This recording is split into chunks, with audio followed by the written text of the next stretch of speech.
নমস্কার। আজকে চলে এসেছি ডুড়কু গ্রামে। যতীন্দ্রনাথ দাদা এইখানে ব্রকলি চাষ করেছে। আপনাদেরকে দেখাচ্ছি, প্লটটাতে রয়েছি। এইখানে লঙ্কা চাষ করেছে,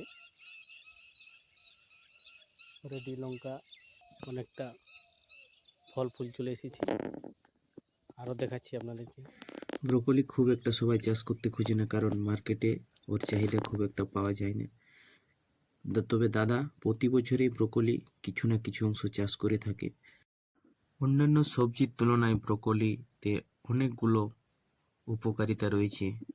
দেখছেন ব্রোকলির মধ্যে এইসব উপকারিতাগুলো রয়েছে। এছাড়াও অন্যান্য সবজির